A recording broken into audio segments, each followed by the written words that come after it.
evening and welcome to the Rainbow Review, a program dedicated to bringing you the week's most notable LGBTQ news stories and events. I'm Susan Frawley and my co-anchor is Stephen Ryan. Good evening, Stephen. How are you this week? I'm hanging in there. Dead Week has officially come upon CSU Chico.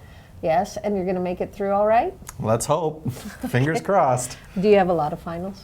I got three in a paper. Well, that's all right. I have a couple to give, so I know exactly what you're talking about Dead Week. So, are you ready to get to the news? Let's get into it. All right, let's go.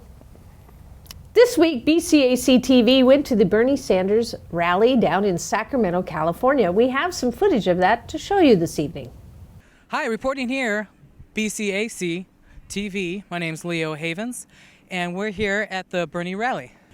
What was your name? Chloe. Nice to meet you. Thank you. So what got you interested in Bernie in the first place? It sounds lame, but I think I was on Tumblr and they were talking about him and how he's always been active in every community and how he's never really changed his word on anything, how he's always been pro-LGBT, which affects me and all my friends, and how he's always been like pro-choice and fought for every right imaginable. So I think the thing that really got me is how he always keeps his word and how he believes in everything that I do. Awesome. So he's always been kind of fighting the good fight. Yeah. Would you vote for Bernie if he ran independently? I would. I would just worry that the only problem is that feel like I'd be throwing away my vote, but I feel like the Bernie community is so powerful and so strong that at the same time I feel like he'd still have a fighting chance. Yeah. All right. Thank you very much. Yeah. The Department of Justice has determined that the state of North Carolina is in violation of Title IX of the Civil Rights Act of 1964. Justice officials gave the state of North Carolina until May 9th to explain how it will not violate the Civil Rights Act by confirming that the state will not comply with or implement HB 2. On May 9th, they filed a lawsuit against the state that also included the state's Department of Public Safety, the University of North Carolina, and the school's Board of Governors. In response, the governor of North Carolina also filed a lawsuit accusing the government of overreaching. This is Attorney General Loretta Lynch announcing the lawsuit. The bill sought to strike down an anti-discrimination provision in a recently passed Charlotte, North Carolina ordinance, as well as to require transgender people in public agencies to use the bathrooms consistent with their sex as noted at birth, rather than the bathrooms that fit their gender identity. The bill was signed into law that same day. And in so doing, the legislature and the governor placed North Carolina in direct opposition to federal laws prohibiting discrimination on the basis of sex and gender identity. More to the point, they created state-sponsored discrimination against transgender individuals who simply seek to engage in the most private of functions in a place of safety and security, a right taken for granted by most of us. Last week, our Civil Rights Division notified state officials in North Carolina that House Bill 2 violates federal civil rights laws. We asked that they certify by the end of the day today that they would not comply with or implement House Bill 2's restriction on restroom access. An extension was requested by North Carolina and was under active consideration. But instead of replying to our offer or providing a certification, this morning, the state of North Carolina and its governor chose to respond by suing the Department of Justice. As a result of their decisions, we are now moving forward. Starbucks, Hudson Bay Company, the parent company to Lord & Taylor, and Saks Fifth Avenue, and Barnes & Noble have all come out in support of trans people's rights to use the bathrooms that best align with their gender identities.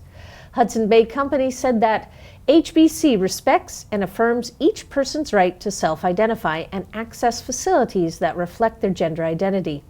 Starbucks is looking into additional opportunities to have more gender-neutral signage in the restrooms where jurisdictions allow it, and Barnes & Noble said that Barnes & Noble treats all employees and customers with dignity and respect. Spokeswoman Mary Ellen Keating said, "For our transgender employees and customers, that means that they are allowed to use the bathroom of the gender they identify with." Last week, the small town of Oxford, Alabama, voted to restrict people from using any restrooms except those that match the gender on their birth certificate. People caught violating this faced a $500 fine and possible jail time.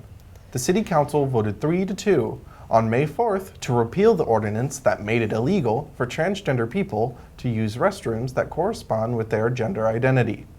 The law applied to not only government offices, but all public accommodations, including stores and restaurants. The Southern Poverty Law Center advised Oxford that the ordinance violated the Equal Protection Clause of the 14th Amendment by targeting transgender people for different and unequal treatment. It also violated the Due Process Clause. We reported in an earlier broadcast that the Stonewall Inn, site of the Stonewall riots in 1969, was slated to be added to the National Register of Historic Places. President Barack Obama is set to soon declare this as the first national monument recognizing the contributions of the U.S. gay, lesbian, bisexual, and transgender community.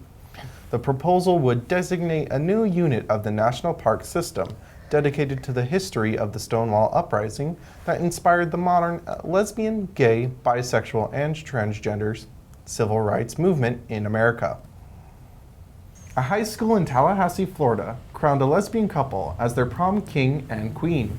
The young couple, Lindsay Creel and Bree Grimes, are seniors at Leon High School and have been dating for 3 years. Grimes said that, "It feels good to know some of these things we've been a part of can help others going through tough experiences in a positive way." We had a similar experience in Palisadro.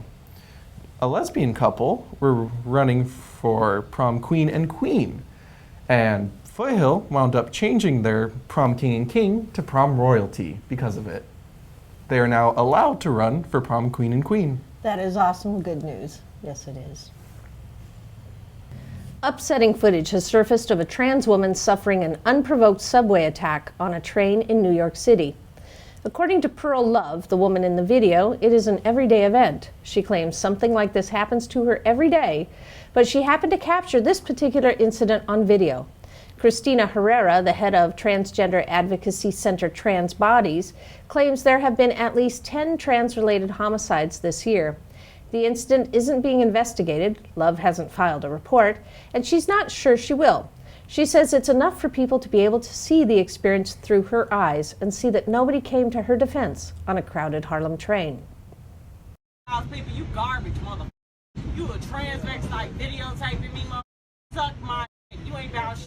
You sitting over here recording me while you doing what? Sucking my okay. Bye. You ain't nobody. You a f***ing homo, gay mother.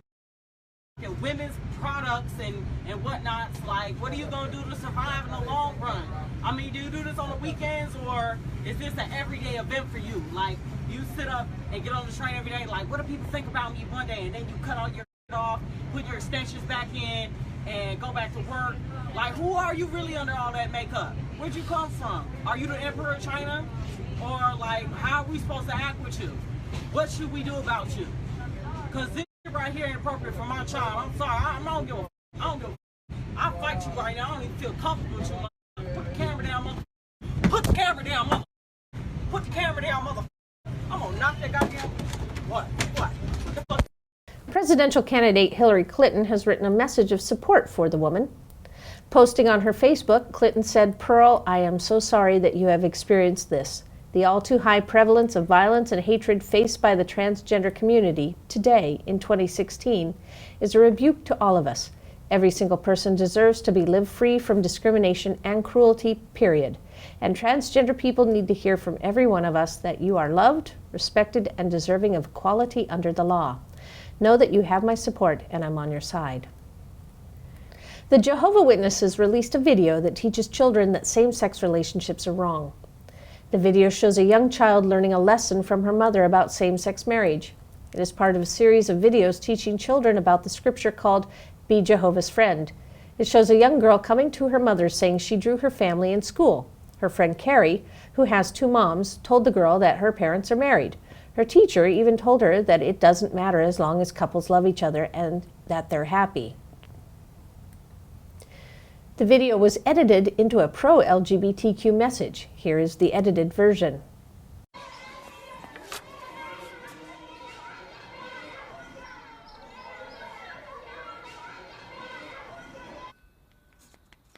Look, Mom. I drew our family in school today. Oh, wow. I didn't have time to finish Caleb's face. Carrie drew 2 mommies. Teacher says that all that matters is that people love each other and that they're happy. And you know what? That's awesome!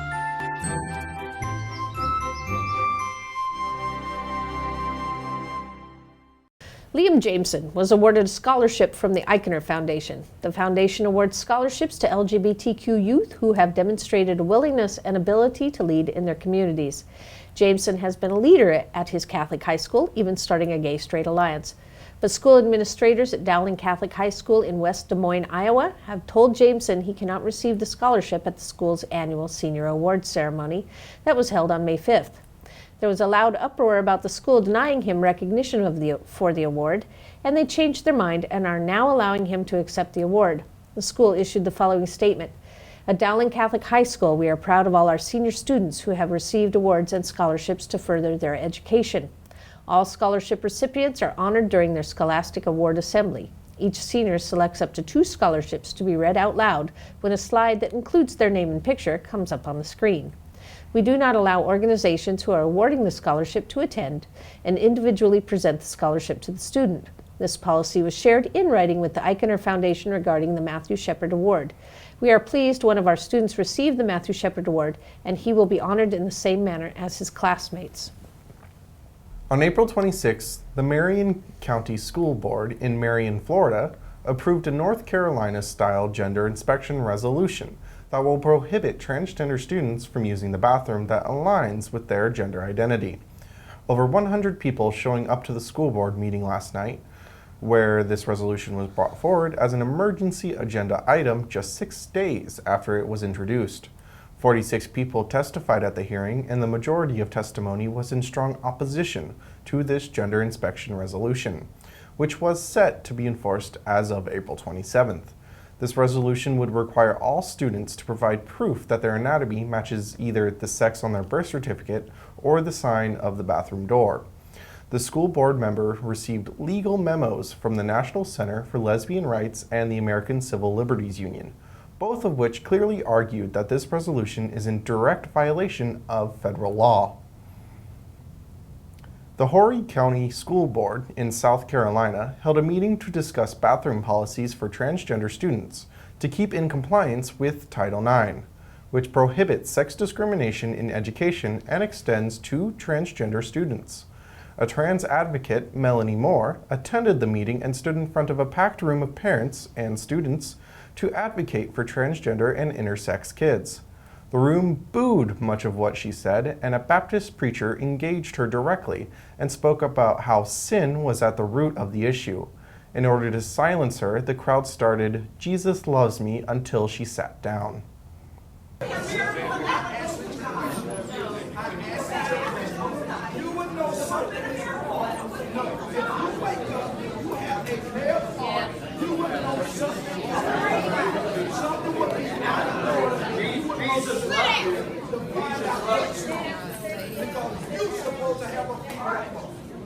Maybe somebody else can answer the question. Okay, here's the question. Here's the question.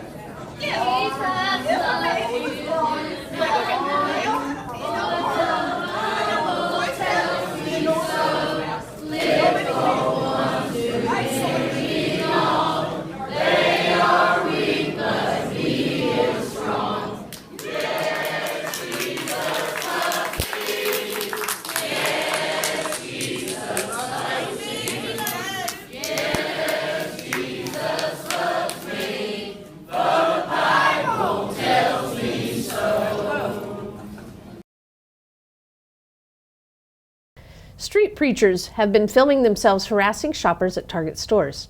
In newly released videos, they can be seen yelling at shoppers, telling them to repent for supporting a store that, and I am quoting here, allows trans testicles and perverts into the women's bathrooms.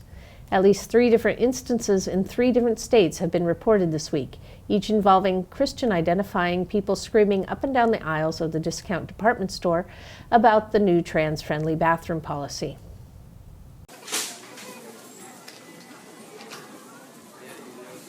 Is it true that Target allows men to go into a woman's bathroom? All the sickos, the psychos, the perverts, the lesbians, listen, that transgender stuff is garbage. I'd like to know if your manager would let their 7-year-old daughter in there with a man walking in.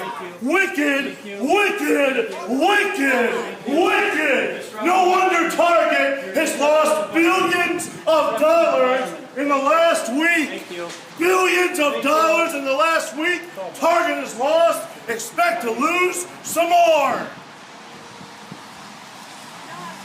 A gay Idaho man was brutally murdered last week, left naked and alone to die after responding to an online ad for a male escort. 4 men are charged with first-degree murder in the death of Stephen Nelson, age 49, who was choked and kicked about 30 times with steel-toed boots on April 29th. They are not currently facing hate crime charges. Nelson, who worked at Boise State University, had responded to the ad on the website Backpage. 3 men were arrested and charged with murder and robbery. 1 man, Kelly Schneider, faces an additional charge of grand theft. If convicted, all 4 could face up to life in prison or the death penalty. Equator Coffee and Teas in San Rafael was judged the best small business in California, and it has now taken the national award from the USA Small Business Administration. Owners Brooke McDonnell and Helen Russell started the business that now employs around 90 people. Equator is the first LGBTQ certified business enterprise to win a Small Business of the Year award, and Russell also acknowledged the support Equator had received from the National Gay and Lesbian Chamber of Commerce and San Francisco's Golden Gate Business Association. And now here is this week's community calendar.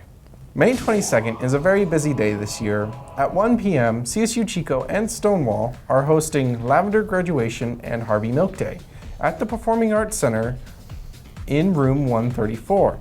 There will be a reception featuring Councilman Randall Stone, and there will be free parking. Later in the day, the Imperial Court is hosting Red and Wild Strawberry Fields Forever.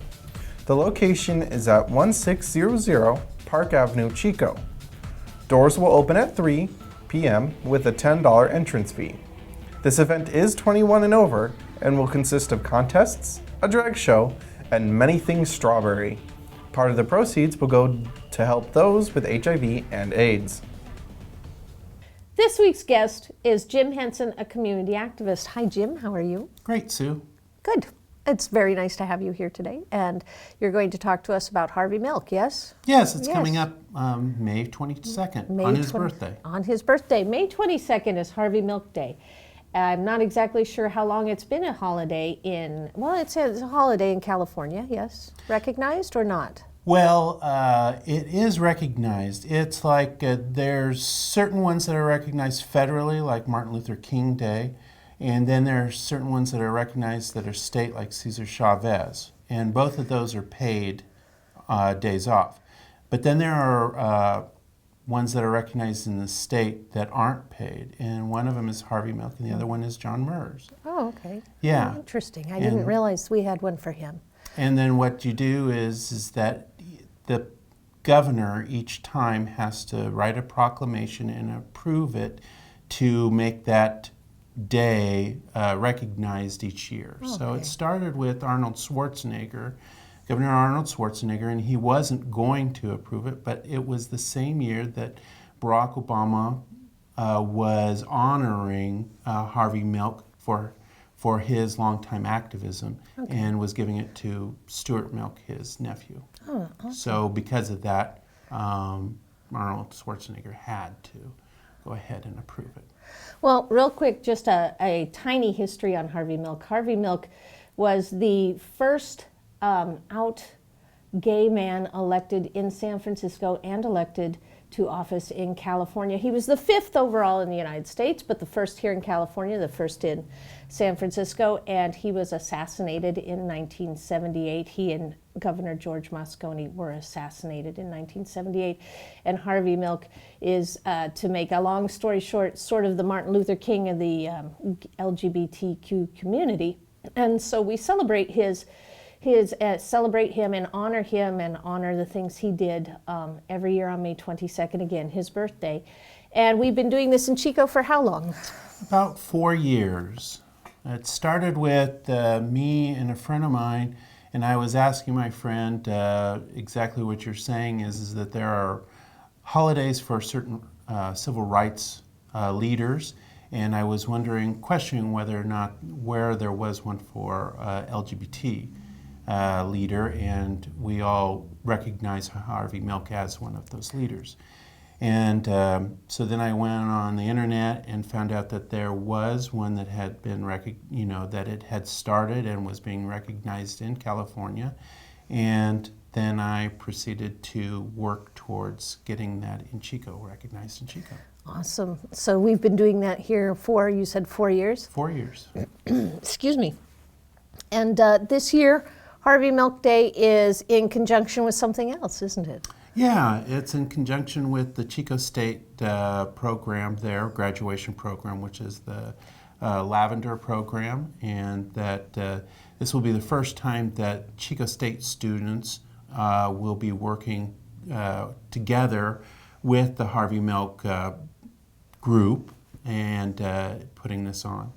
So that's going to be awesome. It is. Excuse me, I have a little frog in my throat. But that's going to be May 22nd at 1 p.m.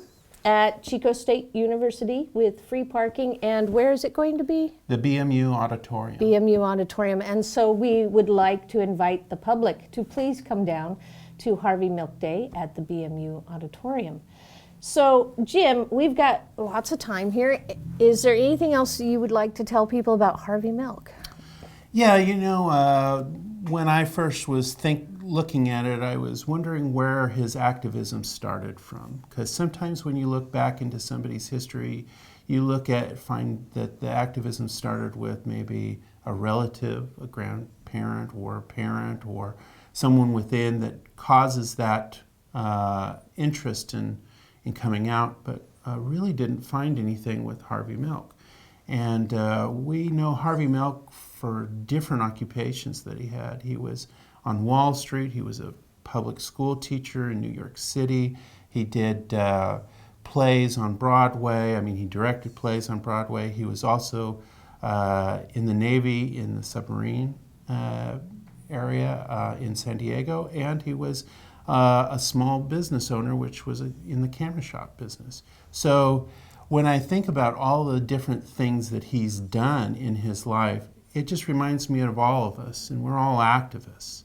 And that it doesn't really come from maybe a single parent, but it can come from the issues that surround us and what it does to affect us to being who we want to be.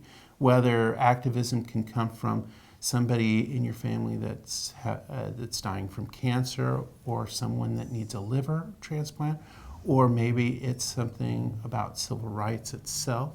So all of those things can really get us out of our comfortable zone and take us into a place where we start becoming activists and sharing our need for society and trying to get those things done.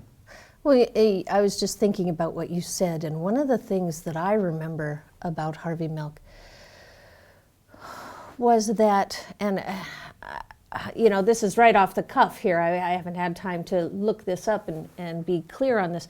But when he first had his camera store on the Castro, didn't he have some issues with not getting things that he needed from the city council because he was a gay business owner? Couldn't that have been what got him started on wanting to be on the city council?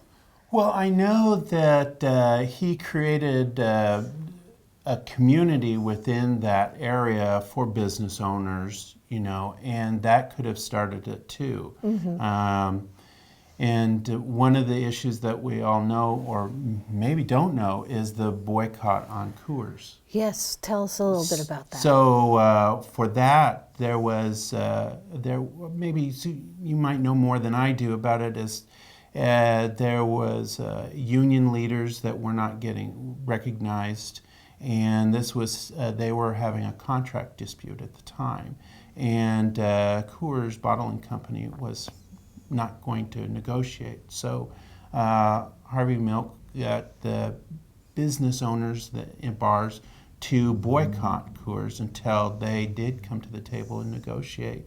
and created a good contract for the union workers. So not only was he a leader within the LGBT community, but he also was favored by union leaders and was favored by people that were in the military because of all the service that he's provided throughout the years. He did a lot of really good things. It is a great shame that we lost him so early, because maybe he would be a state senator, maybe running for president himself, who knows. But so anyway, come down to Lavender graduation, come down to Harvey Milk Day, come celebrate the students that are going to be our new hope for the future, and come celebrate Harvey Milk, and we hope to see you all there. And Jim, thank you so much for coming in and talking about Harvey Milk today. You're welcome, Sue. Thank Anytime. you. Okay, you have a good day. Thanks. The only specialist clinic in Canada providing gender services for trans people has been targeted by an arsonist. Montreal's Centre Metropolitain de Surgery houses the only surgeon in Canada who performs gender confirmation surgery. Dr. Pierre Brassard. The clinic has been put out of action indefinitely after an arson attack on May 2nd. Montreal Fire Prevention Service spokesperson Melanie Drouin said the staff members and patients in the building at the time were all unharmed, but damages were estimated at about $700,000. Constable Manuel Couture of Montreal Police said the incident had not yet been classified as a suspected hate crime, as the motive was still very unclear. South Africa's first gay rugby team has launched a new recruitment campaign tackling homophobia. The Josie Cats Rugby Club from Johannesburg introduced posters showing its players alongside slurs like fudge packer, pansy, and flamer that are commonly used to target gay athletes. Organizers, who named the campaign "What Kind of Player Are You?" want people to question the stereotypes surrounding gay sportsmen. Teva Shankuni, chairman of the Josie Cats, said that we are looking to just challenge the preconception that because you don't look like a conventional rugby player, that you can't be a conventional rugby player. The rugby team strived for a concept that would be both disruptive and sensitive. They did research about derogatory terms for gay men that would translate to a wider audience and picked the ones that didn't need explanation, that could be represented visually and also walk the fine line between acceptable and offensive. Wales has elected its first ever openly LGBTQ politicians. Before now, no assembly member has ever publicly identified as lesbian, gay, bi, trans, or intersex, but all three came along at once. Hannah Blaithwyn won the Dellon constituency, Jeremy Miles won Neath, and Adam Price was elected in Carmaranth East and Dinifer. There is a move on the internet to get Elsa a girlfriend in Frozen 2. ABC, which is owned by the Disney ABC television group, already features inclusive representation of famous Disney characters on the show Once Upon a Time. On the series, Mulan is in love with Aurora, and Little Red Riding Hood and Dorothy from The Wizard of Oz are a couple. The petition and social media storm is asking for the inclusiveness in the Frozen sequel. While there is no release date for Frozen 2, yet reports suggest it won't hit theaters before 2018. That leaves plenty of time for Disney to see just how cool it would be for Elsa to have a girlfriend. If any of you are interested in appearing on our show as a guest to either promote an event or showcase your own business or talent, please email us at therainbowr@gmail.com or visit us at our Facebook page, The Rainbow Review. The Rainbow Review is dependent on support from the community. If you are interested in sponsoring BCAC TV and our show, please contact us for details. All contributions are tax deductible. We also have a programming note. For the summer, the Rainbow Review will become a bi-monthly show. And that is our show for this week. Thank you for watching and have a wonderful night.